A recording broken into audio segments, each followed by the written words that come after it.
My name is Elena, I'm 34. And until recently I thought I understood the rhythm of my own life. I'm not someone who drifts, I build. Shape. Design. It's my instinct as an architect, and it flows into every corner of my world, especially the home I built with my husband, Liam. Our house isn't just a structure. It's a living reflection of who we are. Open, clean, filled with natural light, and softened by the garden I cultivated with patient hands. Every walkway, every window line, every curve of wood and grain was chosen with intention. So when Liam's younger sister, Sophia, looked around our home with hungry, glittering admiration, I knew the trouble in her eyes before she even spoke the first entitled word. Sophia has always been the family's designated center of gravity, not because she earned it, but because her parents built their entire lives around her whims. Robert and Cynthia raised her like a delicate heirloom, not to be questioned, not to be denied, and never, under any circumstances, challenged. The dynamic has always been painfully obvious. Liam was raised to be steady and selfless. Sophia was raised to be served. I learned this very early on. One of my first Christmases with the family, Liam and I were scraping together savings to buy land for what would eventually become our home. I knitted Cynthia a scarf. We bought Robert a thoughtful woodworking book. Sophia, on the other hand, had handed her parents a list so long it looked like a luxury catalogue. When only half her demands appeared under the tree, she sulked so dramatically that the entire holiday bent itself around her mood. Cynthia apologized repeatedly as though she had committed a crime. Robert slid Sophia a credit card before she even walked out the door. Liam squeezed my hand under the table, a silent, "I know. I'm sorry." The pattern repeated over and over. When I surprised Liam with a quiet cabin getaway for his 30th birthday, something intimate, peaceful, truly ours, Sophia's fabricated emergency snapped it away within hours. She needed Liam to drive her to a music festival 2 states over because her car broke down. Later we found out it only needed an oil change. But her tears, her dramatics, her manipulation were enough to drag Liam away. Her parents reinforced it. Cynthia's guilt-soaked phone call, Robert's disappointed sigh, the implications that Liam was selfish if he didn't drop everything for his sister. That trip never happened. And Sophia never thanked him. Over time, Liam learned what I had already seen. Sophia wasn't used to hearing no. She wasn't used to limits. She wasn't used to life outside the bright spotlight her parents held over her. Our home, our sanctuary, was supposed to be the one place untouched by that energy. But when Sophia got engaged, her entitlement didn't shrink. It grew teeth. To her, our home wasn't a place built with love and years of labor. It was simply another stage. Another backdrop. Another thing she believed she deserved. And when she heard the word wedding, she saw our house as her throne room, her venue, her trophy, her right. And she hadn't even made her real request yet. But when she did, it would change everything. She had no idea that her demand wouldn't just cross a line. It would erase one, and force me to draw a new boundary she would never forget. The request arrived on a warm Sunday afternoon, wrapped in false sweetness and the smell of grilled chicken. I had suggested the family barbecue to celebrate Sophia's engagement, a naive mistake in hindsight. The sun was soft on the garden. Liam was laughing with his dad by the grill, and for a brief moment, life felt stable. Then Sophia approached. I was trimming lavender when her shadow fell over the flower bed. "Elena, can I talk to you for a second?" she asked with a sugary voice that immediately set my nerves on alert. Sweetness was never Sophia's natural tone, not unless she wanted something. "Of course," I replied, straightening up. She gestured at the house with a dramatic sweep of her hand, as though she were unveiling a prize on a game show. "Josh and I have been looking at wedding venues, and everything is just so tacky or ridiculously expensive. Nothing feels right." A quiet dread stirred in my stomach. "I'm sure you'll find something beautiful," I offered carefully. Her eyes lit up like a switch flipping. "Exactly. And that's when it hit me. The perfect place has been right here all along." She clasped her hands together in excitement. "Your home. This house is everything I've ever wanted for my wedding. It's elegant, it's intimate. Honestly, it's perfect." The silence that followed was suffocating. "Sophia," I began slowly, "that's flattering, but our home really isn't designed to host a 150-person event. That's a huge undertaking." She waved that off like a fruit fly. "No problem. We'll rent a tent for the backyard, set up the ceremony by your roses, and use the house for the wedding party prep. Simple." Liam, sensing trouble, joined us. His smile dropped instantly as the conversation clicked into place. "That's not a small ask," he said cautiously. "This is our home, not a venue." Sophia's face hardened as if a mask had snapped into place. "I can't believe you're saying no to me. This is my once-in-a-lifetime moment. Family supports family, right? You two have this big, gorgeous place and you're barely using it." "We live here, Sophia," I said evenly. "That's how we're using it." Cynthia materialized out of thin air, drawn by the scent of conflict and her daughter's trembling indignation. "What's going on?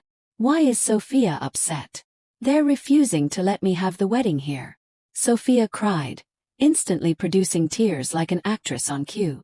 Cynthia scared and shook her head at us, the picture of wounded maternal disappointment. "Elena, Liam. Surely we can find a compromise. It would be so special to have the wedding in the family home." "It's not their home," I corrected silently in my mind. "It's ours." Robert joined next, the full cavalry. "It's one day," he said firmly. "And it's just a house.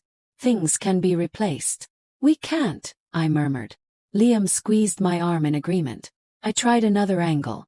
"Even if we said yes, where do you expect us to go during all of this?" Sophia's face shifted again. "Calculating now. That's the tricky part," she admitted. "But I know you'll understand because you care about me." I did not care about her. But I nodded for her to continue. "A wedding is about the bride and groom. We need to be the full center of attention. And having you here," she paused, eyes narrowing, "people might focus on your design, your home, she shrugged, "presence. I can't risk being overshadowed." "Oh, I think it's best if you're not here at all." And blinked. "You want me to leave my own house?" "And Liam," she added quickly. "It wouldn't be fair for him to stay if you're gone. You two could do a little weekend trip. It would be a gift to us." Liam stared at her, stunned into silence before finding his voice. "No, absolutely not. That is beyond entitled." Sophia burst into real tears.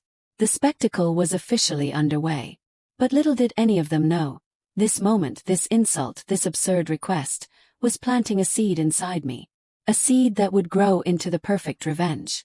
And later they would wish they had accepted our first no, because the yes they forced out of us would become the last thing they ever expected. The week after the disastrous barbecue felt like walking through a battlefield of emotional landmines. Cynthia and Sophia joined forces in what could only be described as a coordinated siege. Every day brought new messages, each more manipulative than the last. Sophia played the wounded princess. Cynthia played the grieving mother. Robert played the stern patriarch who just didn't understand our coldness. And Liam and I, we were the villains in their tragedy. It started with texts from Cynthia. Long, guilt-heavy paragraphs dripping with melodrama.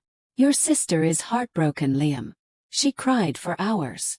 I don't know how you can be so cruel. It's just a single day. Family is supposed to make sacrifices.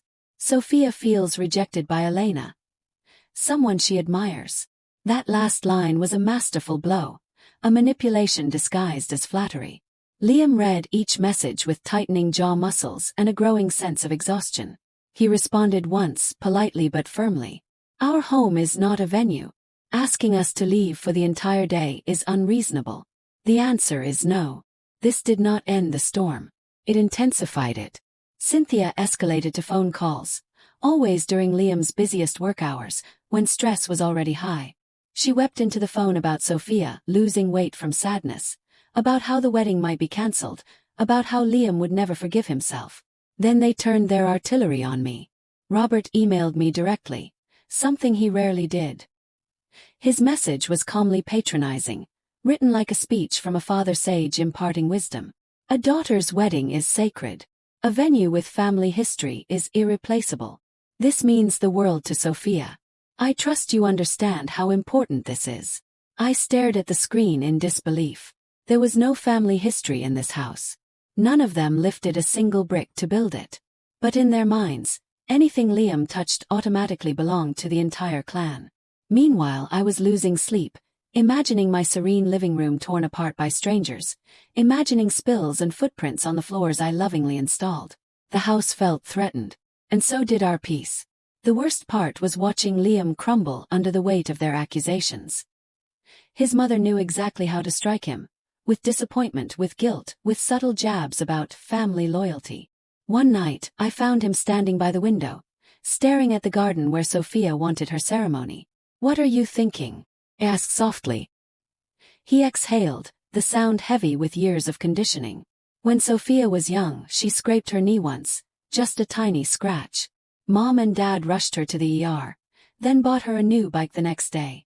He shook his head. "She never learned that scratches heal. She learned she only has to cry to get a better bike. And now," I said quietly. "She scraped her knee," he murmured, "and she wants our entire house." The pressure reached its peak at a family dinner we were invited to, which turned out to be an ambush. Sophia arrived looking pale and tragic, like a bride in a Victorian ghost story. Cynthia spoke dramatically about venue prices and emotional devastation. Robert lectured Liam on being a good brother. Then Sophia delivered the line that snapped the last thread of my patience. "Is this about punishing me? Do you hate me that much?" I set down my fork and met her eyes. "No one hates you, Sophia. But asking us to disappear from our own home so you can be the star of the day, that isn't love or family. That's erasure." Silence fell like a dropped curtain. Liam rose beside me, our unity shining through the tension. "We're done here," he said. We walked out together, leaving his family stunned. And on the car ride home, a thought began to form in my mind. Small, sharp, and brilliant. A thought that would soon become a plan. They wanted us out of the way. And I suddenly realized I could give them exactly what they asked for. In a way they would never forget. 2 evenings after the ambush dinner, Liam and I sat quietly in our living room. The house felt peaceful again, almost protective, as though it sensed the storm brewing outside and was offering us refuge. We hadn't heard from his family, which meant only one thing. They were regrouping, preparing a new strategy. "They're not done," Liam said eventually, rubbing his temples. "Mom is probably drafting a whole new guilt campaign. Soph might be rehearsing another meltdown speech." "I know," I replied. "And I'm tired of reacting." I set my mug down and drew a slow breath, preparing myself. "I've been thinking, maybe we shift tactics." He looked at me wary. "What do you mean?" "We give them what they want." His entire expression froze. "Elena, have you completely lost it? After all that? After everything they said?" "Not like that," I said quickly. "Listen. Right now they see us as the obstacle. The villains. The ones ruining Sophia's dream. So what if we remove the obstacle?" He stared at me confused. "We say yes," I continued. "We tell them Sophia can have the wedding here. We tell them we'll step aside, just like she demanded. We give them every inch of what they begged, guilt, cried and pressured us for." "Why?" he asked, baffled. "That's surrender." "No," I leaned forward, eyes locked on his. "That's setup." He blinked. "Think about it," I said, lowering my voice like I was unveiling a secret blueprint. "We agreed to leave the house for the wedding day, as Sophia insisted. But the house itself doesn't agree to host. We go away for the weekend. We turn off our phones. We lock every door, every window, every point of entry. We arm the security system. We shut down the garage access. We seal it." Liam's eyes widened, the small spark of understanding igniting into a flame. "You mean, we give them the house without us? And the house won't let them in?" "Exactly." A slow, incredulous grin spread across his face, the first real light-hearted smile I had seen on him in weeks. That's diabolical." "It's not diabolical," I corrected. "It's consequences. They wanted a venue without the owners. They wanted our absence more than our presence. So they'll get exactly what they asked for. And they'll never see it coming," he murmured, almost in awe. We talked through every detail. It was the first time in weeks that the knot in Liam's shoulders loosened. This wasn't aggression. It wasn't hostility. It was silence, the kind that speaks louder than any argument. It was letting their entitlement collapse under its own weight. The next day I called Cynthia. She answered so quickly it was clear she had been waiting by the phone. "Cynthia," I began, injecting my voice with weary surrender. "Liam and I have talked, and we don't want to cause more pain. If having the wedding here means so much to you and Sophia, then we'll agree." There was a sharp inhale, then a triumphant exhale masquerading as gratitude. "Oh, Elena, I knew you'd come around. This means the world to us." We just ask for one thing, I said, laying the final stone of the trap. Sophia's request about us being away for the day. We've accepted it. Maybe it's for the best. We'll go away for the weekend. It will be our wedding gift to her. Cynthia practically glowed through the phone. You're doing the right thing. I'm so proud of you. But she had no idea what I was really giving her. Liam and I hung up and looked at each other. The plan was set. The countdown had begun. They thought they'd won. But the moment they celebrated their victory was the exact moment the trap began to close.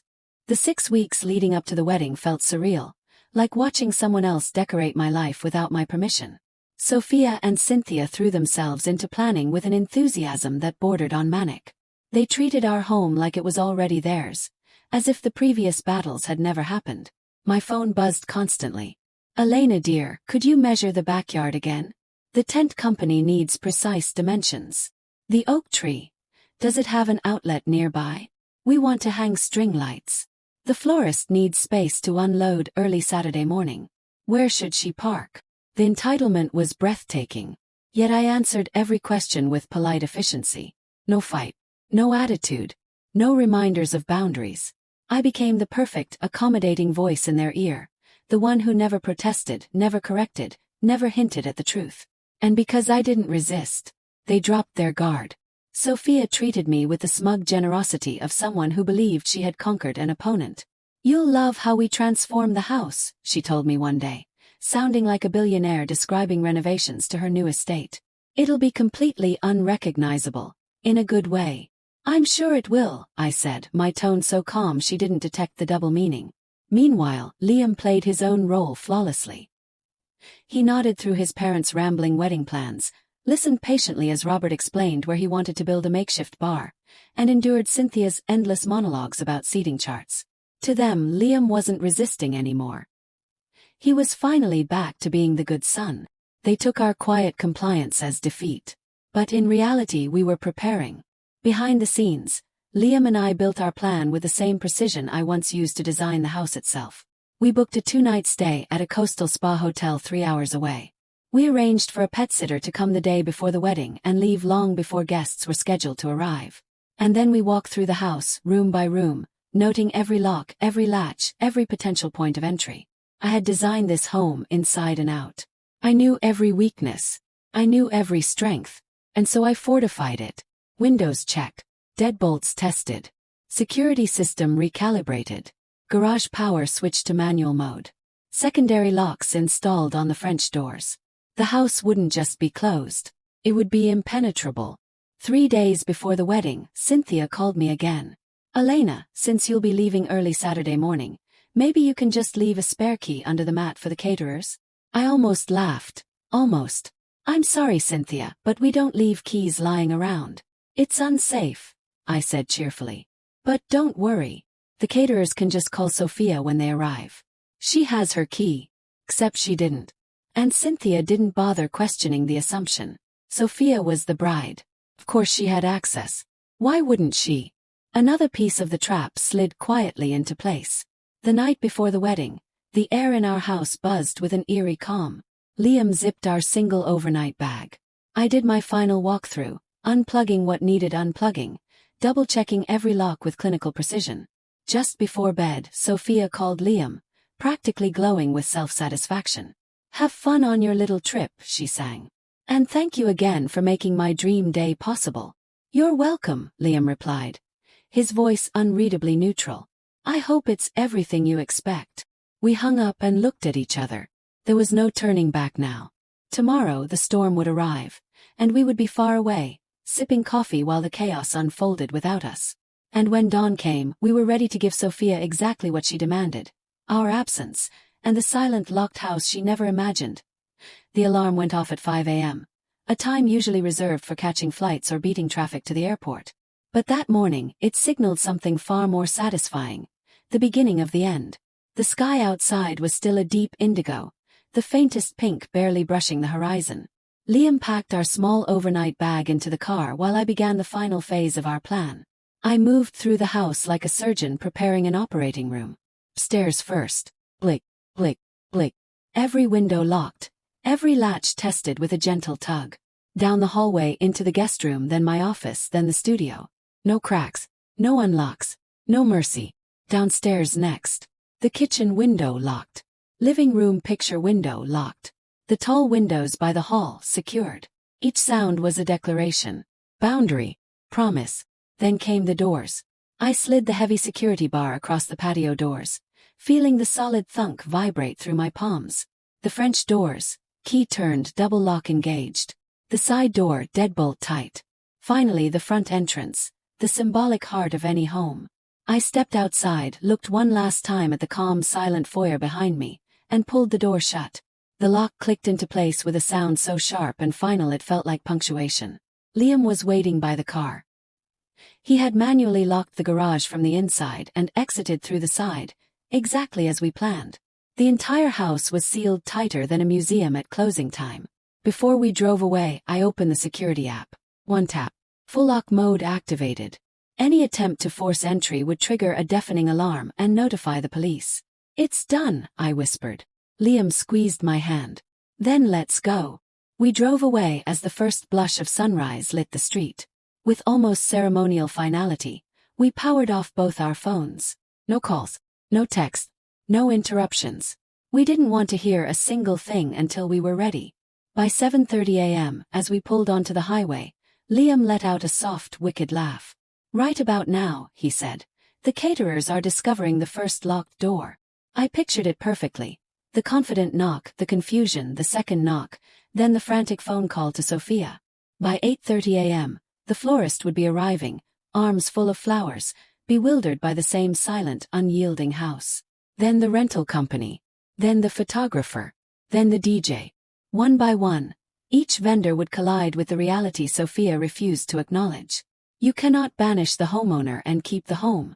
By noon, the first guests would be arriving, dressed, cheerful, expecting champagne and string lights. Instead, they'd be staring at a locked house and a rising cloud of chaos swirling around the bride. Meanwhile, 3 hours away, Liam and I were checking into a quiet coastal hotel. The staff welcomed us warmly. The ocean breeze was soft and steady. We spent the day enjoying massages, reading by the pool, and walking along the beach with the sun warming our shoulders. Every hour that passed brought another shared smile between us. A silent acknowledgement that somewhere far away, Sophia's carefully curated dream day was imploding in slow motion. That night, we toasted with champagne at a seaside restaurant. "To boundaries," Liam said. "And to reinforced locking systems," I replied. The next morning we finally powered our phones back on. They exploded with notifications. Calls, voicemails, texts, emails. The messages painted a vivid timeline of the meltdown. "Why is the door locked? Call me now. The alarm is going off. The locksmith can't override it. Guests are standing on the lawn. This is humiliation. We had to move the wedding to a community center. I will never forgive you." Stood there breathing steady, whole. I thought of the Hamiltons, of their letters, their search, their belief that I was worth finding. For the first time in my life I believed it too. I wasn't the girl at the edge of someone else's family album anymore. I was the heir to a new story, one built on love I didn't have to earn and a legacy I was finally free to shape. So I'll ask you, the one listening to my story, when people who once threw you away come back only because they need something, what do you owe them? Mercy, money, second chance, or just the truth they never wanted to hear? I made my choice. What would yours be?